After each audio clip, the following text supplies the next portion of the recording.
What's up, guys? Welcome back to the channel Journey with G Poppy.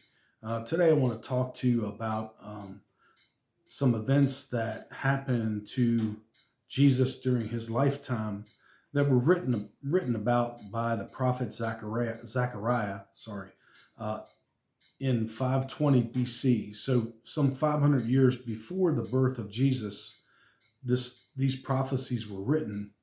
The first one is about Jesus riding a colt the foal of a donkey into Jerusalem, and the people. It's an event we refer to as Palm Sunday, and that's where the people were laying down palm branches on the road as Jesus rode this colt into Jerusalem, and they were singing his praises.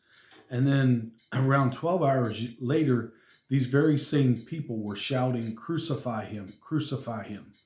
So the big question in should be in my mind and should hopefully be in your mind as well is, how did these people suddenly shift from praising Jesus and being thankful for him riding into Jerusalem to shouting out, "Crucify him"? Well, I think the reason why is because they misunderstood the prophecy written by Zechariah, because one part of it talks about a humble servant, and the second part talks about a conquering king.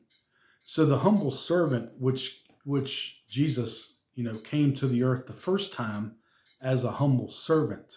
He didn't come to conquer the earth. He came to die on the cross for the sins of the world. And so he was humble riding into Jerusalem on this colt, this donkey. And then the people thought they were reading ahead in Zechariah chapter 14 about the conquering king. So they expected Jesus to ride this donkey into Jerusalem, take over Rome, and make Israel the capital of the world, let's say. So they were hoping he was going to take over Rome and release them from their bondage to Rome.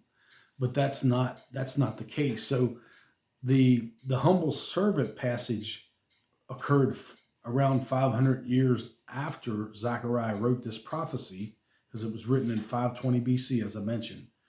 And then they read ahead in chapter 14 about the conquering king, Jesus. And that event is still yet to happen.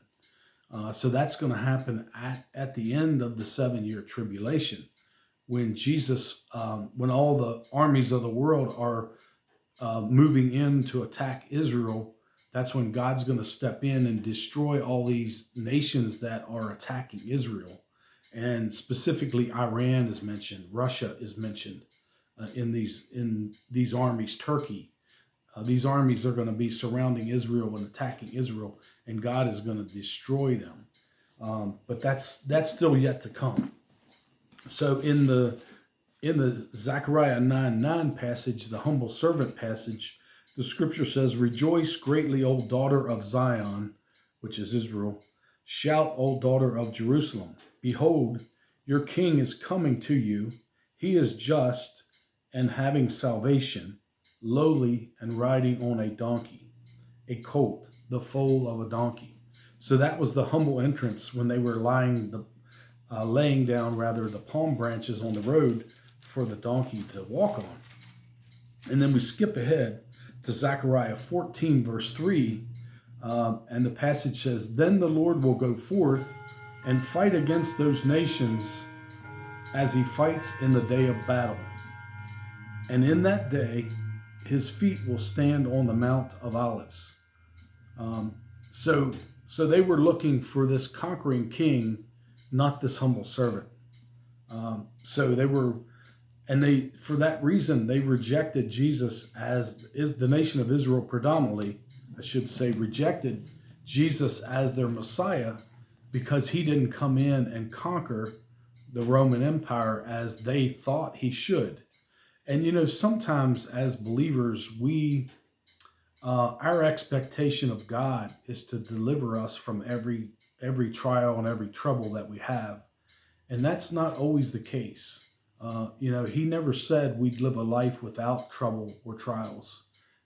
So I just wanted to encourage you and let you know that that yes, Jesus is coming back as a conquering king, but this time we're in right now, the age of grace, um, we are seeking to live, for the Lord and share His message with the world.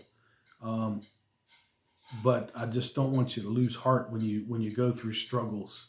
And remember, God has not forgotten you, and He will rescue us at the appointed time. I hope you have a great day, guys, and take care. Don't forget to subscribe to the channel Journey with G Poppy and like this video if you like it. If not, I hope you have a good day.